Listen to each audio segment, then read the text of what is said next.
റോമാലേഖനം 3-ാം അധ്യായം അതിൻ്റെ 19 വാക്യങ്ങൾ നമുക്ക് വായിക്കാം. റോമാലേഖനം 3:19 മുതലുള്ള വാക്യങ്ങൾ. ന്യായപ്രമാണം പറയുന്നതെല്ലാം ന്യായപ്രമാണത്തിൽ കീഴുള്ളവരോട് പ്രസ്താവിക്കുന്നു എന്ന് നാം അറിയുന്നു. അങ്ങനെ ഏതു വായും അടഞ്ഞ് സർവ്വലോകവും ദൈവസനെ ശിക്ഷായോഗ്യമായി തീരുവേണ്ടതിന് അത്രേ. അതുകൊണ്ട് ന്യായപ്രമാണത്തിന്റെ പ്രവൃത്തികളാൽ ഒരു ജഡവും അവന്റെ സന്നിധിയിൽ നീതീകരിക്കപ്പെടുകയില്ല. ന്യായപ്രമാണത്താൽ പാപത്തിന്റെ പരിജ്ഞാനമത്രേ. ഇപ്പോഴോ ദൈവത്തിന്റെ നീതി വിശ്വസിക്കുന്ന എല്ലാവർക്കും യേശുക്രിസ്തുവിലെ വിശ്വാസത്താലുള്ള ദൈവനീതി തന്നെ ന്യായപ്രമാണം കൂടാതെ വെളിപ്പെട്ടു വന്നിരിക്കുന്നു. അതിന് ന്യായപ്രമാണവും പ്രവാചകന്മാരും സാക്ഷ്യം പറയുന്നു. ഒരു വ്യത്യാസവുമില്ല. എല്ലാവരും പാപം ചെയ്ത് ദൈവ തേജസ് ഇല്ലാത്തവരായി തീർന്നു. അവന്റെ കൃപയാൽ ക്രിസ്തുയേശുവിലെ വീണ്ടെടുപ്പ് മൂലം സൗജന്യമായത്രേ നീതീകരിക്കപ്പെടുന്നത്. വിശ്വസിക്കുന്നവർക്ക് അവൻ തന്റെ രക്തം മൂലം പ്രായശ്ചിത്തമാകുവാൻ ദൈവം അവനെ പരസ്യമാക്കി നിർത്തിയിരിക്കുന്നു. ദൈവം തന്റെ പൊറുമയിൽ മുൻകഴിഞ്ഞ പാപങ്ങളെ ശിക്ഷിക്കാതെ വിടുക നിമിത്തം തന്റെ നീതിയെ പ്രദർശിപ്പിക്കുവാൻ താൻ നീതിമാനും യേശുവിൽ വിശ്വസിക്കുന്നവനെ നീതീകരിക്കുന്നവനും ആകേണ്ടതിന് ഇക്കാലത്ത് തന്റെ നീതിയെ പ്രദർശിപ്പിക്കാനും തന്നെ അങ്ങനെ ചെയ്തത്. ആകയാൽ പ്രശംസ എവിടെ? അത് പോയി ഏതു മാർഗത്താൽ? കർമ്മമാർഗത്താലോ അല്ല, വിശ്വാസ മാർഗത്താലത്രേ. അങ്ങനെ മനുഷ്യൻ ന്യായപ്രമാണത്തിന്റെ പ്രവൃത്തി കൂടാതെ വിശ്വാസത്താൽ തന്നെ നീതീകരിക്കപ്പെടുന്നു എന്ന് നാം അനുമാനിക്കുന്നു. അല്ല, ദൈവം യഹൂദന്മാരുടെ ദൈവം മാത്രമോ? ജാതികളുടെയും ദൈവമല്ലയോ? അതെ, ജാതികളുടെയും ദൈവമാകുന്നു. ദൈവം ഏകനല്ലോ? അവൻ വിശ്വാസം മൂലം പരിച്ഛേദനക്കാരെയും വിശ്വാസത്താൽ അഗ്രകർമ്മികളെയും നീതീകരിക്കുന്നു. ആകയാൽ നാം വിശ്വാസത്താൽ ന്യായപ്രമാണത്തെ ദുർബലമാക്കുന്നുവോ? ഒരു നാളും അല്ല.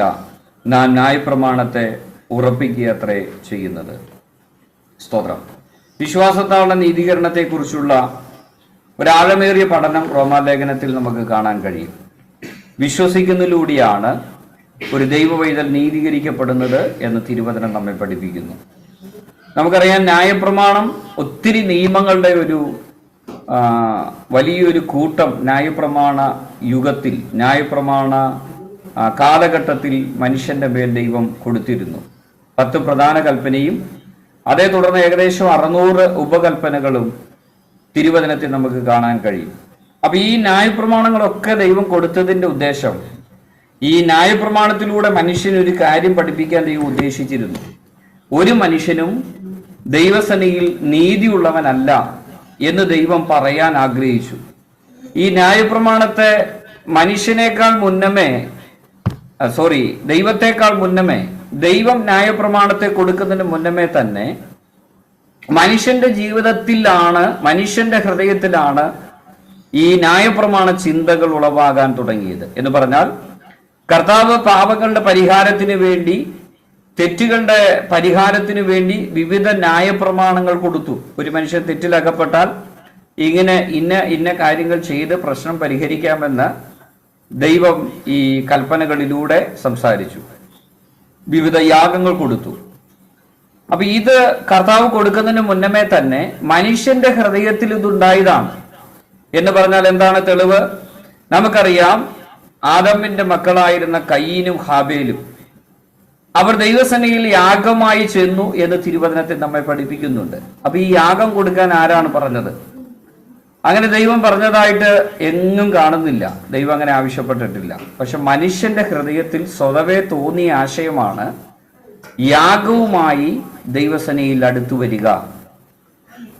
അതെന്തുകൊണ്ടാണ് അങ്ങനെ ചിന്തിക്കാൻ കാര്യം? ദൈവത്തിൽ നിന്ന് അകന്നുപോയപ്പോൾ, മനുഷ്യൻ ദൈവത്തിൽ നിന്ന് അകന്നുപോയപ്പോൾ, അവന്റെ ഹൃദയം ദൈവത്തിൽ നിന്ന് അകന്നപ്പോൾ, ദൈവമായിട്ടുള്ള ബന്ധം പുനഃസ്ഥാപിക്കാൻ വേണ്ടി മനുഷ്യൻ ചിന്തിക്കുകയാണ്, ഞാൻ എന്താണ് ചെയ്യേണ്ടത്? എന്ത് പ്രശ്ന പരിഹാരമാണ് എൻ്റെ മുമ്പിലുള്ളത്? അങ്ങനെയാണ് കയീനും ഹാബേലും ദൈവസന്നിധിയിൽ യാഗവുമായി ചെന്നത്.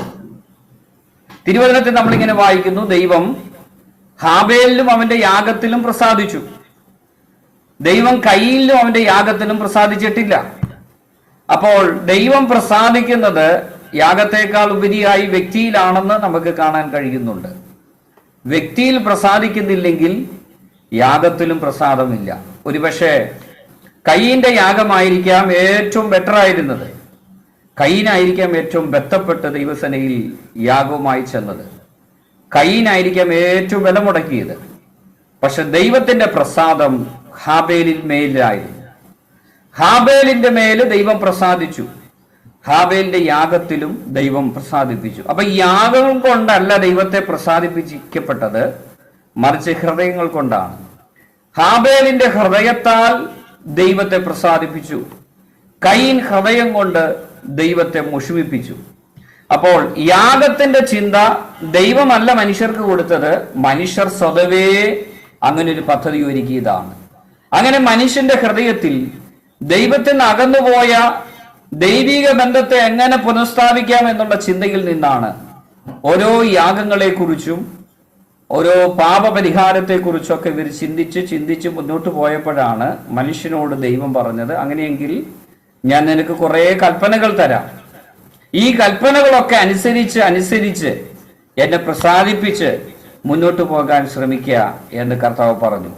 അങ്ങനെ പറഞ്ഞപ്പോൾ ഒരു വ്യക്തിക്ക് പോലും ന്യായപ്രമാണം അനുസരിച്ച് ദൈവത്തെ പ്രസാദിപ്പിക്കാൻ കഴിയാതെ വണ്ണം മനുഷ്യന്റെ ജീവിതം തകർക്കപ്പെട്ട് കിടക്കുകയായിരുന്നു. അങ്ങനെ ദൈവത്തിന് ഈ ന്യായപ്രമാണത്തിലൂടെ പറയാനുണ്ടായിരുന്നത്, ഈ കൽപ്പനകളിലൂടെ പറയാനുണ്ടായിരുന്നത്, ഒരു മനുഷ്യനും ദൈവസന്നിധിയിൽ നീതിമാനാകാൻ കഴിയുകയില്ല. ഒരു മനുഷ്യനും പ്രവൃത്തികൾ കൊണ്ട് ദൈവത്തെ പ്രസാദിപ്പിക്കാൻ കഴിയത്തില്ല. നാം തിരുവചനത്തിൽ വായിക്കുന്നത് പോലെ ഒരു വ്യത്യാസവുമില്ല, എല്ലാവരും പാപം ചെയ്ത് ദൈവത്തിന്റെ തേജസ് ഇല്ലാത്തവരായി തീർന്നു. അപ്പോൾ ഈ ഭൂമിയിലെ ഒരു മനുഷ്യർക്കും ദൈവത്തെ പ്രസാദിപ്പിക്കാൻ കഴിയാതെ വണ്ണം അവർ പാപത്താൽ ദൈവ തേജസ് നഷ്ടപ്പെട്ടവരായിരുന്നു. ദൈവത്തോട് അടുത്തു വരാൻ കഴിയാതെ വണ്ണം അവരുടെ ജീവിതം പരാജയപ്പെട്ടിരുന്നു. റോമാലേഖനം 3:24 നമ്മൾ ഇങ്ങനെയാണ് വായിക്കുന്നത്, അവന്റെ കൃപയാൽ ക്രിസ്തു യേശുവിലെ വീണ്ടെടുപ്പ് മൂലം സൗജന്യമായത്രേ നീതീകരിക്കപ്പെടുന്നത്. അപ്പോൾ എല്ലാവരും ദൈവത്തിന്റെ തേജസ് ഇല്ലാത്തവരായി തീർന്നിരിക്കുകയാണ്. പാപം നിമിത്തം ദൈവത്തിന്റെ തേജസ് നഷ്ടപ്പെട്ട മനുഷ്യർക്ക് ദൈവം കൊടുത്ത അടുത്ത പോംവഴി യേശുവിന്റെ കൃപയാൽ ക്രിസ്തുവേശുവിലെ വീണ്ടെടുപ്പ് മൂലം സൗജന്യമായി നീതീകരിക്കപ്പെടാൻ ദൈവം നമുക്ക് അവസരം തന്നു. അപ്പൊ നമ്മുടെ നീതീകരണവും വില കൊടുത്ത് വാങ്ങുന്നതല്ല, ഇത് സൗജന്യമാണ്. അപ്പൊ മനുഷ്യരുടെ പ്രശ്നം എന്തെന്ന് വെച്ചാൽ, നമ്മൾ എവിടെയെങ്കിലുമൊക്കെ ശരിയുണ്ടെങ്കിൽ, എവിടെയെങ്കിലുമൊക്കെ നമ്മൾ കറക്റ്റായിട്ടാണ് പോകുന്നതെങ്കിൽ നമ്മൾ തെറ്റിദ്ധരിക്കുകയാണ് നമ്മുടെ ശരിയാണ് ദൈവത്തെ പ്രസാദിപ്പിക്കുന്നതെന്ന്. നമ്മൾ ശരിയായി നടക്കുന്നതും നല്ല കാര്യം ചെയ്തതും ദൈവത്തിന് പ്രസാദമായി, അതുകൊണ്ട് ദൈവം നമ്മളോട് കരുണ കാണിക്കുന്നു എന്ന് നമ്മൾ ധരിക്കുകയാണ്. ഒരിക്കലും അങ്ങനെയല്ല. നമ്മുടെ എല്ലാ നീതിപ്രവൃത്തികളും ദൈവസേനയിൽ കരപുരണ്ട തുണികൾ പോലെയാണ്. ഇന്ന് വൈകുന്നേരം ഉച്ച കഴിഞ്ഞ സമയത്ത് ഞങ്ങൾ ഒരു വീട്ടിൽ സുവിശേഷം പറയാനായി കടന്നുപോയി. ഒരു യാക്കോബ ഫാമിലിയിൽപ്പെട്ട ഒരു വ്യക്തിയാണ്. ആ വ്യക്തിയോട് ഇങ്ങനെ സുവിശേഷം പറഞ്ഞുകൊണ്ടിരുന്നപ്പോൾ അദ്ദേഹം ചോദിച്ചു, ഈ ബൈബിളിൽ ഇങ്ങനെയൊക്കെ നിങ്ങൾ പലതും പറയുന്നുണ്ടല്ലോ, അങ്ങനെയാണെങ്കിൽ നമ്മുടെ പൂർവ്വ പിതാക്കന്മാരാരും സ്വർഗത്തിൽ പോയില്ലയോ? അവരൊക്കെ നരകത്തിൽ പോയോ? അവരൊക്കെ മണ്ടന്മാരാണോ? നിങ്ങൾ ഈ പറയുന്ന കുറച്ച് ഗ്രൂപ്പുകൾ മാത്രമാണോ സ്വർഗത്തിൽ പോകുകയുള്ളൂ എന്ന് അദ്ദേഹം ചോദിക്കുകയുണ്ടായി. അപ്പോൾ നമ്മൾ വിചാരിക്കുന്നത്, പല ആളുകളും ചിന്തിക്കുന്നത്, അവർ ചെയ്ത നല്ല നല്ല കാര്യങ്ങൾ വെച്ചിട്ട് സ്വർഗത്തിൽ പോകുമായിരിക്കും എന്നുള്ളതാണ്. അങ്ങനെ ഒരു നല്ല പ്രവൃത്തികളും സ്വർഗത്തിലേക്ക് നമ്മെ അടുപ്പിക്കുന്നില്ല എന്നുള്ളതാണ് സത്യം. സ്തോത്രം. നമ്മുടെ എല്ലാ നല്ല പ്രവൃത്തികളും കരപുരണ്ട തുണികൾ പോലെയാണ്. അതിന് ഉദാഹരണമായി പറഞ്ഞു കഴിഞ്ഞാൽ, കൈകൾ മുഴുവൻ വ്രണം നിറഞ്ഞ ഒരു കുഷ്ഠരോഗി പഴുത്തൊലിക്കുന്ന വ്രണം നിറഞ്ഞ കയ്യില് ഒരു ലഡു എടുത്തിട്ട് നിങ്ങളുടെ കയ്യിൽ കഴിക്കാൻ തന്നാൽ, നിങ്ങളുടെ വായിലേക്ക്, നമ്മളറിയാലോ ബർത്ത്ഡേക്കൊക്കെ കേക്ക് മുറിച്ച് വായിൽ വെച്ച് തരുമല്ലോ നമ്മൾ സ്നേഹിക്കുന്നവർ, അതുപോലെ ഒരു ലഡു കുഷ്ഠരോഗിയായ കൈ ഉള്ള വ്യക്തി നിങ്ങളുടെ വായിലേക്ക് ലഡു കൊണ്ടുവന്നാൽ നിങ്ങൾ എന്തായിരിക്കാം ചെയ്യുന്നത്? ഏറ്റവും വേഗത്തിൽ നിങ്ങൾ അവിടുന്ന് ഓടിപ്പോകും. എന്നതുപോലെ മനുഷ്യന്റെ നല്ല പ്രവൃത്തി എന്ന് നമ്മൾ പറയുന്ന കാര്യങ്ങളൊക്കെ ദൈവത്തിന്റെ സന്നിധിയിൽ അറുപ്പും വെറുപ്പുമായിരിക്കുക. നമ്മൾ ചെയ്യുന്ന നല്ലത് വെറുപ്പാണെന്നല്ല കേട്ടോ അർത്ഥം. നമ്മുടെ നല്ല പ്രവൃത്തി കൊണ്ട് ദൈവത്തിനോട് അടുക്കാമെന്ന് നമ്മൾ ചിന്തിക്കുമ്പോൾ ദൈവം നോക്കുമ്പോൾ നമ്മുടെ കൈകളും കാലുകളും എല്ലാം വ്രണം നിറഞ്ഞിരിക്കുകയാണ്.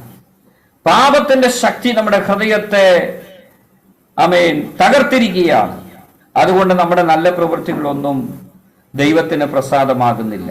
അപ്പൊ മനുഷ്യന്റെ ഹൃദയത്തിൽ നിർമ്മലതയുണ്ടെങ്കിൽ, മനുഷ്യർ കാണുക നമ്മൾ നല്ലവരായി ജീവിക്കുന്നുണ്ടെങ്കിൽ, നമ്മൾ കരുതുന്നത് നമ്മൾ സ്വർഗത്തിലെത്തുമെന്നാണ്.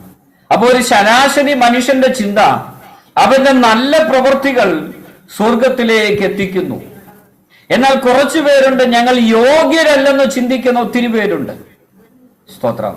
പാപിയായ വ്യക്തി ദൈവസനയിൽ വന്നിട്ട് സ്വർഗത്തിലേക്ക് പോലും നോക്കാൻ മനസ്സില്ലാതെ കഴിയാതെ, സ്തോത്രം, ദൈവമേ എന്നോട് കരുണ തോന്നണമേ, ഈ പാപിയായ എന്നോട് കരുണ തോന്നണമേ എന്ന് പ്രാർത്ഥിച്ചപ്പോൾ ദൈവത്തിന്റെ വചനത്തിൽ ഇങ്ങനെയാണ് വായിക്കുന്നത്, ദൈവം ആ വ്യക്തിയോട് കരുണ കാണിച്ചു. അവൻ നീതീകരിക്കപ്പെട്ടവനായി വീട്ടിലേക്ക് മടങ്ങിപ്പോയി. എന്നാൽ പരീശനായ വ്യക്തി മറ്റുള്ളവരെ കുറ്റം വിധിച്ച് ഞാൻ നീതിമാനാണ്, ഞാൻ ഇവനെ പോലെ അല്ലാത്തത് കൊണ്ട് ഞാൻ നിനക്ക് സ്തോത്രം ചെയ്യുന്നു, ഞാൻ അങ്ങനെ അല്ലാത്തത് കൊണ്ട് സ്തോത്രം ചെയ്യുന്നു, ഇങ്ങനെയുള്ള കുറവുകളൊന്നും എന്നിൽ ഇല്ലാത്തതിനാൽ ഞാൻ ദൈവത്തെ സ്തുതിക്കുന്നു എന്ന് പറഞ്ഞ് പരീശൻ ദൈവസന്നിധിയിൽ സ്തുതിക്കുമ്പോൾ ദൈവം വചനം പറയുന്നത് അവന് നീതീകരണം ലഭിച്ചിട്ടില്ല. നീതീകരണം ആർക്കാണ് ലഭിച്ചത്? സ്വർഗത്തിലേക്ക് പോലും നോക്കാൻ കഴിയാതെ വണ്ണം ഞാൻ അയോഗ്യൻ എന്ന് പറഞ്ഞ വ്യക്തിയോടാണ് ദൈവം കരുണ കാണിച്ചത്. അപ്പോൾ ദൈവം നമ്മെ നീതീകരിക്കുക എന്നുള്ളതാണ് ഏറ്റവും വലിയ വസ്തുത. നമ്മുടെ ജീവിതത്തിൽ എന്തൊക്കെയോ ശരിയുണ്ടെന്ന് പറഞ്ഞ് നമ്മൾ സ്വയം യോഗ്യരെന്ന് പറയുന്നിടത്തോളം ദൈവം നമ്മെ വിട്ട് അകന്നിരിക്കുകയാണ്. നമ്മൾ അയോഗ്യനെന്ന് തിരിച്ചറിഞ്ഞ്, ഒരു യോഗ്യതയുമില്ലെന്ന് തിരിച്ചറിഞ്ഞ് ദൈവത്തോട് അടുക്കും തോറും ദൈവത്തിന്റെ കൃപ നമ്മുടെ മേൽ വെളിപ്പെടും. സ്തോത്രം. നമ്മൾ അതിന്റെ പ്രാരംഭ ഭാഗത്തിൽ ഇങ്ങനെയാണ് വായിച്ചത്, ആമേൻ. അങ്ങനെ ഏതു വായും അടഞ്ഞ് സർവ്വലോകവും ദൈവസന്നിധിയിൽ ശിക്ഷായോഗ്യമായി തീരേണ്ടതത്രേ. സ്തോത്രം. അപ്പൊ ന്യായപ്രമാണം എന്താണ് വിളിച്ചു പറയുന്നത്? നമുക്ക് എന്തുകൊണ്ടാണ് നിയമങ്ങൾ തന്നത്? എന്തുകൊണ്ടാണ് നിർദ്ദേശങ്ങൾ തന്നത്? ഈ നിർദ്ദേശങ്ങൾ അനുസരിച്ച് മുന്നോട്ട് പോകാൻ കഴിയാതെ വണ്ണം നമ്മൾ പലതിലും തെറ്റിയിരിക്കുകയാണെന്ന് ദൈവസന്നിധിയിൽ നമുക്ക് ബോധ്യം വരണം. സർവലോകവും ദൈവസന്നിധിയിൽ ശിക്ഷായോഗ്യമായി തീരേണ്ടതത്രേ. സ്തോത്രം. എന്ന് പറഞ്ഞാൽ ഈ ലോകത്തിൽ ഒരു മനുഷ്യനും ദൈവസന്നിധിയിൽ നിൽക്കാൻ ഞാൻ യോഗ്യനാണെന്ന് പറയാൻ കഴിയാതെ വണ്ണം നമ്മുടെ മേൽ ചുമത്തപ്പെട്ട പ്രമാണം വെച്ച് നാം ശിക്ഷാവിധിക്ക് യോഗ്യനെന്ന് തിരിച്ചറിയുകയാണ്. സ്തോത്രം. ഹല്ലേലൂയ. നമുക്കറിയാം, ഇപ്പോൾ ചില വർഷങ്ങൾക്ക് മുമ്പ് വരെ ഇന്ത്യയിൽ വിവാഹം കഴിക്കാനുള്ള പ്രായം 18 വയസ്സായിരുന്നു. ഒരു പെൺകുട്ടി 18 വയസ്സിന് മുമ്പേ വിവാഹം കഴിക്കാൻ പാടില്ല. 18 വയസ്സിന് മുമ്പ് അവൾ വിവാഹിതയായാൽ ആ വിവാഹത്തിന് കൂട്ടുനിന്ന എല്ലാവരെയും അറസ്റ്റ് ചെയ്യാനുള്ള നിയമങ്ങൾ ഉണ്ട്. അവളുടെ അപ്പനും അമ്മയെ അറസ്റ്റ് ചെയ്യാം, വിവാഹം നടത്തിക്കൊടുത്ത കാർമ്മികത്വം വഹിച്ചവനെ അറസ്റ്റ് ചെയ്യാം, ഈ വരന്റെ മാതാപിതാക്കളെയും വരനെയും അറസ്റ്റ് ചെയ്യാം. അങ്ങനെ ഒരു നിയമം നമ്മുടെ നാട്ടിലുണ്ട്. ഇപ്പോൾ ഇത് 21 വയസ്സിലേക്ക് മാറിയിരിക്കുകയാണ്. നിയമം കൂടുതൽ കണിശമായിരിക്കുകയാണ് ഇന്ത്യയിൽ. അപ്പൊ ഈ 18 വയസ്സിന് താഴെ ഉള്ള വിവാഹങ്ങൾ അയോഗ്യമാണ്, അല്ലെങ്കിൽ അത് നിയമം അനുവദിക്കുന്നില്ല എന്നാണോ കൽപ്പന വന്നത്, അന്ന് തൊട്ടാണ് ഈ വിവാഹങ്ങൾ ശിക്ഷാവിധിക്ക് കാരണമായി തീർന്നത്. അതിനു മുമ്പ് 12 വയസ്സിലും 11 വയസ്സിലൊക്കെ നമ്മുടെ മാതാപിതാക്കളുടെ കല്യാണങ്ങൾ നടന്നിട്ടുണ്ട്. ഞാൻ അങ്ങനെയാണ് പറഞ്ഞു കേട്ടിട്ടുള്ളത്. നമ്മുടെ അപ്പന്റെ ആ ഒരു 2 ജനറേഷന്റെ പുറകിലേക്ക് അവർ 14 വയസ്സിൽ കല്യാണം കഴിച്ചവരാണ്, 12 വയസ്സിൽ കല്യാണം കഴിച്ചവരാണ്, 16 വയസ്സിൽ കല്യാണം കഴിച്ചവരാ. അപ്പൊ എന്ന് തൊട്ടാ ഇത് കുറ്റമായി തീരുന്നത്? 18 വയസ്സിന് താഴെയുള്ള വിവാഹങ്ങളെയൊക്കെ അങ്ങനെ കഴിക്കാൻ പാടില്ല, അത് ശിക്ഷയ്ക്ക് കാരണമാകും എന്നുള്ള ഒരു ന്യായപ്രമാണം, ഒരു നിയമം എന്നാണോ പാസാക്കിയത്, അന്നു മുതൽ ഇതൊക്കെ കുറ്റമായി തോന്നുകയാണ്. അതുവരെ ഇത് കുറ്റമല്ല. ഇപ്പോൾ 21 വയസ്സിലേക്ക് വന്നപ്പോൾ 18-ലും 19-ലും 20-ലും നടക്കുന്ന വിവാഹങ്ങളൊക്കെ കുറ്റകൃത്യമായി മാറുകയാണ്. എന്നതുപോലെ ഈ ന്യായപ്രമാണം മനുഷ്യന് നൽകാതിരുന്നെങ്കിലോ മനുഷ്യന് ഈ ബോധമില്ലാതെ മുന്നോട്ട് പോകും. എന്ന് പറഞ്ഞാൽ തെറ്റുകളൊന്നും തെറ്റായി അവനക്ക് തോന്നുന്നില്ല, എല്ലാം ശരിയായിട്ട് അവർക്ക് തോന്നും. പക്ഷെ എപ്പോഴാണോ തെറ്റായി തോന്നുന്നത്, ഇങ്ങനെയൊരു പ്രമാണം മുന്നിൽ വരുമ്പോൾ. നമുക്കറിയാം, ഇപ്പൊ കേരളത്തിൽ AI ക്യാമറ വെച്ചിരിക്കുകയാണ്. ഹെൽമെറ്റ് ഇല്ലാത്തവരെയും സീറ്റ് ബെൽറ്റ് ഇടാത്തവരെയും ഒക്കെ പിടിക്കാൻ വേണ്ടി ഈ ക്യാമറ വെച്ചിരിക്കുകയാണ്. ഈ ക്യാമറ വരുന്നതിന് മുന്നമേ നിയമങ്ങൾ ഇങ്ങനെ തന്നെയാണ്. പക്ഷെ ക്യാമറ വന്നപ്പോൾ കുറച്ചുകൂടി ഈ നിയമത്തിന് സാധുത വന്നു, അല്ലെങ്കിൽ പ്രാക്ടിക്കലായി തെറ്റ് ചെയ്യുന്നവനെ കണ്ടുപിടിക്കാൻ കൂടുതൽ കൃത്യനിഷ്ഠ വന്നു. അപ്പോൾ നമ്മൾ അസ്വസ്ഥരാകുകയാണ്. പക്ഷെ നിയമങ്ങൾ എത്രയോ വർഷങ്ങൾക്ക് പുറകിൽ വന്നു കഴിഞ്ഞു. ഹെൽമെറ്റ് ധരിക്കണം എന്നുള്ളൊരു നിയമമാണ്, സീറ്റ് ബെൽറ്റ് ഇടണം എന്നുള്ളൊരു നിയമമാണ്. പക്ഷെ ഈ നിയമം എപ്പോൾ ആക്ട് ചെയ്യാൻ തുടങ്ങുന്നുവോ, അത് ഇംപ്ലിമെന്റ് ചെയ്യാൻ തുടങ്ങുമ്പോൾ, അപ്പോൾ മുതലാണ് നമ്മൾ ഈ നിയമത്തിന്റെ മുമ്പിൽ കുറ്റക്കാരായി മാറുന്നത്. സ്തോത്രം. നമ്മൾ ഹെൽമെറ്റ് ധരിക്കാതെ പലതവണ യാത്ര ചെയ്തു. ഞാനൊക്കെ പലതവണ യാത്ര ചെയ്തിട്ടുണ്ട്. ഹെൽമെറ്റ് വെക്കാനൊന്നും അന്ന് ഇഷ്ടം തോന്നാറില്ല. സ്തോത്രം. ഹല്ലേലൂയ. അപ്പോൾ ഞാൻ എത്രയോ കുറ്റകൃത്യങ്ങൾ ചെയ്തു. പക്ഷേ ഇത് പോലീസ് കൃത്യമായി കണ്ടുപിടിച്ച് ശിക്ഷ വിധിക്കാൻ തുടങ്ങുമ്പോഴാണ് നമുക്കിതൊരു തെറ്റാണെന്ന് തോന്നുന്നത്. ഇന്ന് ഞാനൊരു വീഡിയോയിൽ ഒരാൾ ഇങ്ങനെ അദ്ദേഹത്തിന്റെ കാറിൽ പൊല്യൂഷൻ സർട്ടിഫിക്കറ്റ് തീർന്നു, അതിന്റെ വാലിഡിറ്റി കഴിഞ്ഞു. അദ്ദേഹം യാത്ര ചെയ്തപ്പോൾ പോലീസ് ഫൈൻ അടപ്പിച്ചു 2000 രൂപ. പൊല്യൂഷൻ സർട്ടിഫിക്കറ്റിൽ 100 രൂപയുള്ളൂ കേട്ടോ വില, അത് ടെസ്റ്റ് ചെയ്തെടുക്കാൻ. ഇദ്ദേഹത്തിന്റെ ഫൈൻ 2000 രൂപ. അപ്പൊ ആ പൊല്യൂഷൻ ആ സർട്ടിഫിക്കറ്റിൽ ഇവന്റെ ശിക്ഷയ്ക്ക് അവരെഴുതിയിരിക്കുന്നത് പൊല്യൂഷനും നോയിസ്, ഈ 2 കുറ്റകൃത്യങ്ങൾ. ഇത് ഒറ്റ കുറ്റകൃത്യ, അത് ഒരുമിച്ച് രേഖപ്പെടുത്തുന്ന കാര്യ. അപ്പോൾ ആ നിയമത്തിന്റെ വ്യവസ്ഥത അനുസരിച്ച് ഇയാൾ തെറ്റുകാരനാണ്. അപ്പൊ ഇയാൾ ഈ പോലീസ് ഉദ്യോഗസ്ഥനോട് പെട്ടെന്ന് വീഡിയോ ഓൺ ചെയ്ത്, ഇന്ന് നമുക്കറിയാലോ ലൈവായിട്ട് വീഡിയോ ഇട്ടിട്ട് ഇദ്ദേഹം ചോദിക്കുകയാണ്, സാറേ എന്റെ വണ്ടിക്ക് എവിടെയാണ് ശബ്ദം, എന്റെ വണ്ടിക്ക് എന്ത് കുഴപ്പമാണുള്ളത്, എന്റെ കാർ വളരെ സൈലന്റ് ആണ്, നിശബ്ദമായി യാത്ര ചെയ്യുന്ന ഞങ്ങളെ ശബ്ദത്തിന്റെ പേരിൽ എന്തിനാണ് കുറ്റപ്പെടുത്തുന്നത്? ശ്രദ്ധിക്കുക, ഈ പൊല്യൂഷൻ നോയ്സ് ഇത് രണ്ടും കൂടെ ഒരുമിച്ചുള്ള കുറ്റകൃത്യമാണ്. സ്തോത്രം. അപ്പോൾ ഈ കുറ്റകൃത്യം അവർ രേഖപ്പെടുത്തിയോടുകൂടി ഇയാൾ അസ്വസ്ഥനാകുകയാണ്. പൊല്യൂഷൻ ഇല്ലെങ്കിലും, പൊല്യൂഷന്റെ സർട്ടിഫിക്കറ്റ് ഇല്ലെങ്കിലും ഇയാൾ 2000 രൂപ അടച്ചേ മതിയാകത്തുള്ളൂ. ഞാൻ പറഞ്ഞു വരുന്നത്, ഈ കുറ്റങ്ങൾ ഇങ്ങനെ ദിനം പ്രതി ചെയ്തു വരുമ്പോഴും എപ്പോഴാണോ ഈ കുറ്റത്തിന് ശിക്ഷ വിധിക്കുന്ന അനുഭവങ്ങൾ വരുന്നത്, ഈ കുറ്റം കണ്ടുപിടിക്കുന്ന അനുഭവങ്ങൾ വരുന്നത്, അതുവരെയും നമ്മൾ കുറ്റക്കാരാണെന്ന് നമുക്ക് തോന്നുകയില്ല. ഇതുപോലെ മനുഷ്യൻ ഈ ലോകമുണ്ടായപ്പോൾ തുടങ്ങി കുറ്റകൃത്യങ്ങളിൽ മുന്നോട്ട് പോയിക്കൊണ്ടിരിക്കുകയായിരുന്നു, തെറ്റുകളിൽ മുന്നോട്ട് പോയിക്കൊണ്ടിരിക്കുകയായിരുന്നു. പക്ഷെ ഈ തെറ്റിനെ കുറിച്ച് എപ്പോഴാണ് ബോധം വന്നത്? ന്യായപ്രമാണം മനുഷ്യന്റെ ജീവിതത്തിൽ ദൈവം നൽകിക്കൊടുത്തപ്പോൾ. സ്തോത്രം. ഹല്ലേലൂയ. സ്തോത്രം. അപ്പോൾ അതിന്റെ 20-ാം വാക്യത്തിൽ, 3-ന്റെ 20-ാം വാക്യത്തിൽ നമ്മൾ ഇങ്ങനെയാണ് വായിക്കുന്നത്, അതുകൊണ്ട് ന്യായപ്രമാണത്തിന്റെ പ്രവൃത്തികളാൽ ഒരു ജഡവും അവന്റെ സന്നിധിയിൽ നീതീകരിക്കപ്പെടുകയില്ല. ന്യായപ്രമാണത്താൽ പാപത്തിന്റെ പരിജ്ഞാനം അത്രേ വരുന്നത്. സ്തോത്രം.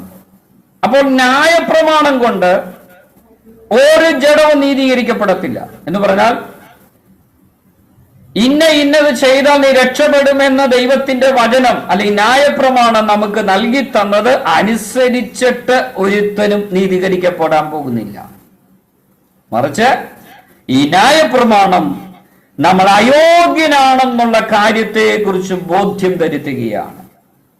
ന്യായപ്രമാണം പാപത്തിന്റെ പരിജ്ഞാനം വരുത്തുന്നു എന്ന് പറഞ്ഞാൽ പാപത്തെ നമ്മുടെ ഉള്ളിൽ ഉളവാക്കുന്നു എന്നല്ല, ഇത് പാപമാണെന്നുള്ള ചിന്ത നമ്മുടെ അകത്തേക്ക് ദൈവത്തിന്റെ വചനം നൽകി തരികയാണ്. സ്തോത്രം. അത് മുമ്പേ ചെയ്യുന്ന പാപമായിരുന്നു, പല ആവർത്തി ചെയ്ത പാപമായിരുന്നു. പക്ഷെ ഈ ചെയ്ത പാപം തെറ്റാണ്, ഇത് തെറ്റാണെന്നുള്ള ബോധം ന്യായപ്രമാണം നമുക്ക് നൽകി തരുന്നു. അങ്ങനെ ന്യായപ്രമാണത്താൽ ഒരിക്കലും നീതീകരിക്കപ്പെടാൻ കഴിയാതിരിക്കുന്ന മണ്ഡലത്തിൽ ന്യായപ്രമാണത്തിന്റെ ബലഹീനതയെ സാധിപ്പിക്കുവാൻ വേണ്ടി നമ്മുടെ കർത്താവായ യേശു ക്രിസ്തുവിലുള്ള വിശ്വാസത്താൽ നീതീകരണം നമുക്ക് ദൈവം നൽകി തന്നിരിക്കുകയാണ്. സ്തോത്രം. അപ്പോൾ ഈ നീതീകരണം ലഭിച്ചു കഴിയുമ്പോൾ നാം പെട്ടെന്ന് മറ്റുള്ളവരെ വിധിക്കുവാനായി എഴുന്നേൽക്കുന്നത് ദൈവം വളരെ വെറുക്കുകയാണ്. സ്തോത്രം. ഹല്ലേലൂയ.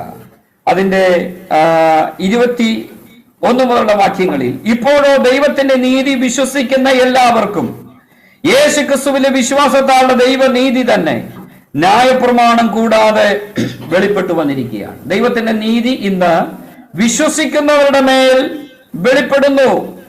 ആമേൻ. സ്തോത്രം. ന്യായപ്രമാണം കൂടാതെ വെളിപ്പെടുന്നു.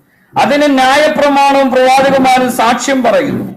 ഒരു വ്യത്യാസവുമില്ല. എല്ലാവരും പാപം ചെയ്ത് ദൈവത്തിന്റെ തേജസ് ഇല്ലാത്തവരായി തീർന്നു. അവന്റെ കൃപയാൽ ക്രിസ്തുയേശുവിലെ വീണ്ടെടുപ്പ് മൂലം സൗജന്യമായി അത്രയേ നീതീകരിക്കപ്പെടുന്നത്. അപ്പോൾ എല്ലാവരും പാപം ചെയ്ത് ദൈവത്തിന്റെ തേജസ് നഷ്ടപ്പെട്ടിരുന്ന സ്ഥാനത്ത് യേശു ക്രിസ്തുവിന്റെ കൃപയാൽ യേശു ക്രിസ്തുവിലുള്ള വീണ്ടെടുപ്പ് മൂലം സൗജന്യമായി നമ്മൾ നീതീകരിക്കപ്പെടുന്നു. വിശ്വസിക്കുന്നവർക്ക് അവൻ തന്റെ രക്തം മൂലം പ്രായശ്ചിത്തമാകുവാൻ ദൈവം അവനെ പരസ്യമായി നിർത്തിയിരിക്കുന്നു.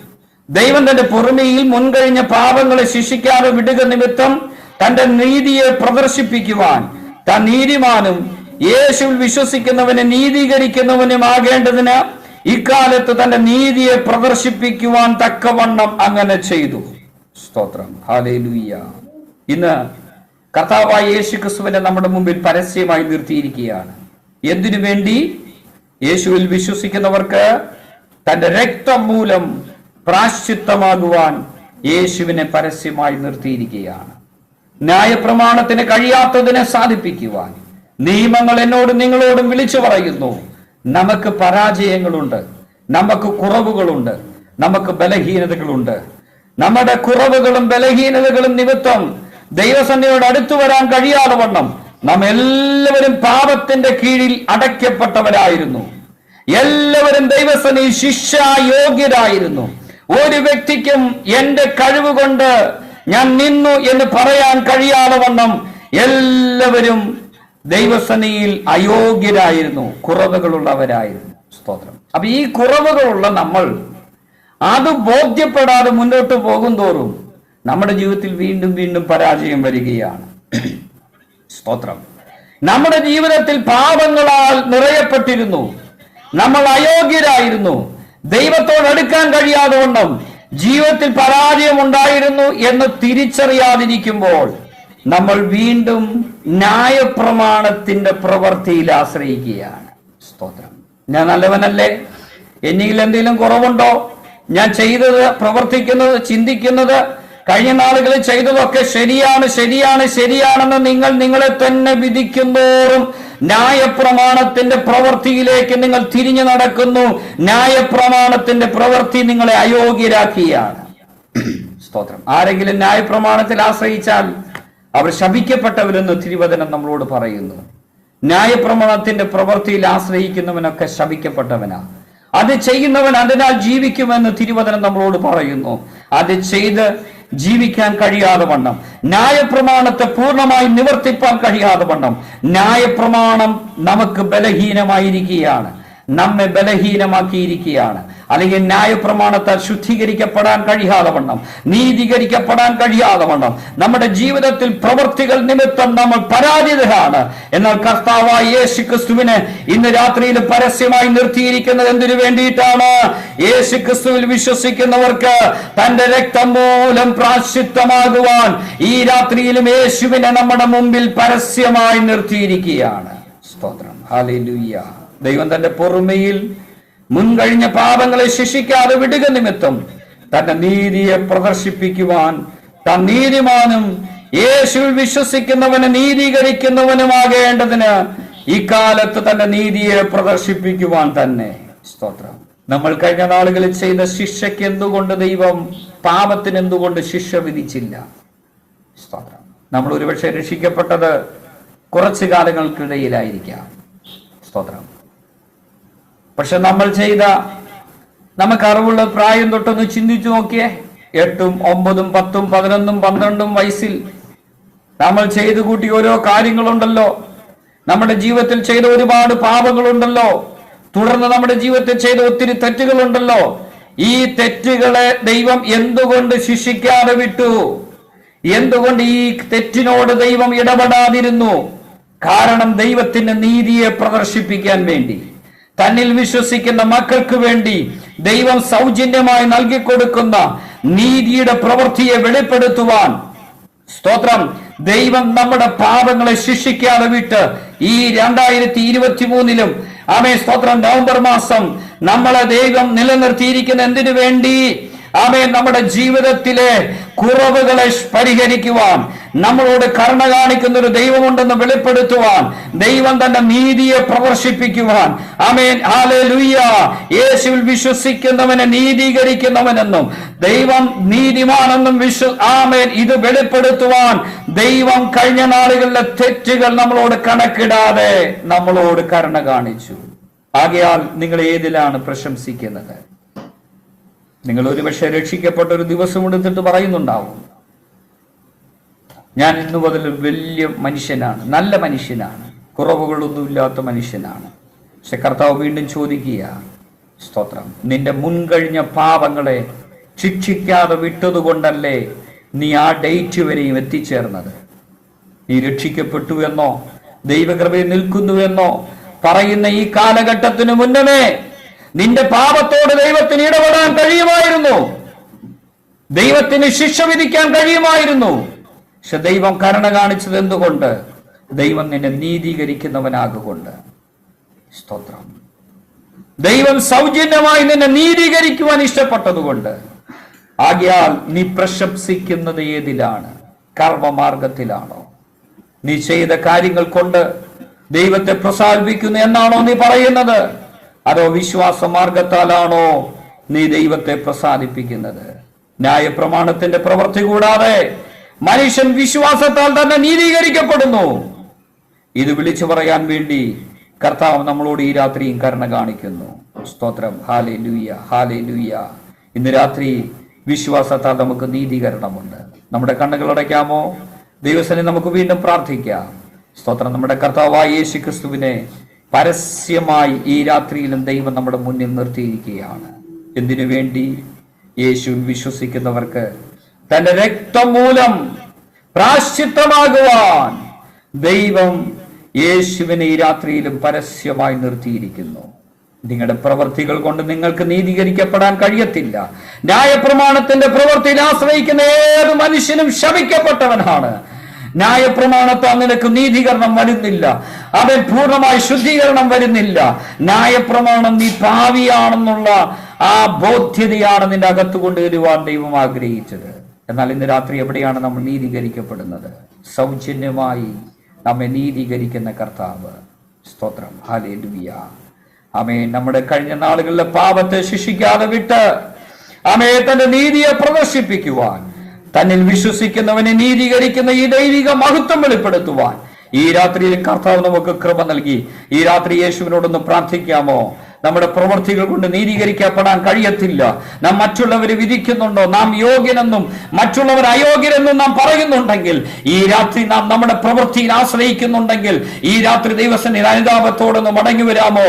ഈ രാത്രി കർത്താവ് നമ്മെ സൗജന്യമായി നീതീകരിക്കുവാൻ ആഗ്രഹിക്കുന്നു. ന്യായപ്രമാണത്തിന്റെ പ്രവൃത്തിയിൽ ആശ്രയിക്കാതെ വിശ്വസിക്കുന്നവന് വേണ്ടി വ്യാപരിക്കുന്ന ആമേ സ്തോത്രം ദൈവപ്രവൃത്തിയുടെ കരം, നീതിയുടെ ദൈവപ്രവൃത്തി ഇന്ന് രാത്രി നമ്മുടെ മേൽ വെളിപ്പെടുത്തുവാൻ കർത്താവ് ആഗ്രഹിക്കുന്നു. നമുക്ക് ദൈവസന്നിധിയിൽ നമ്മെ തന്നെ ഒന്ന് സമർപ്പിച്ചു കൊടുക്കാം. ഒരുമിച്ചൊന്ന് പ്രാർത്ഥിച്ചാട്ടെ, കർത്താവിനോട് പ്രാർത്ഥിച്ചാട്ടെ. കർത്താവേ, അവിടുത്തെ വചനത്താൽ ഞങ്ങളെ ശുദ്ധീകരിക്കണമേ, അവിടുത്തെ രക്തത്താൽ ശുദ്ധീകരിക്കണമേ. ഞങ്ങളുടെ പ്രവൃത്തികൾക്ക് കുറവുകളുണ്ട്, ഞങ്ങളുടെ ചിന്തകൾക്ക് കുറവുകളുണ്ട്, ഞങ്ങൾ ജീവിതത്തിൽ ചെയ്ത് മുന്നോട്ട് പോകാൻ കഴിയാതെ വണ്ണം ബലഹീനരാണ്. പക്ഷേ ഈ രാത്രി അവിടുത്തെ രക്തത്താൽ ശുദ്ധീകരിക്കണമേ, അവിടുത്തെ വചനമയച്ച് ശുദ്ധീകരിക്കണമേ, വിശ്വാസത്തെ ഞങ്ങൾ നീതീകരിക്കണമേ എന്ന് ദൈവത്തോട് ഈ രാത്രി പ്രാർത്ഥിച്ചാട്ടെ. ഹല്ലേലൂയ, ഹല്ലേലൂയ. റംദന റിബദഗൽ ഖമന ബൗഷസ്യ റബൽ ഖമനബ. ഹല്ലേലൂയ, ഹല്ലേലൂയ.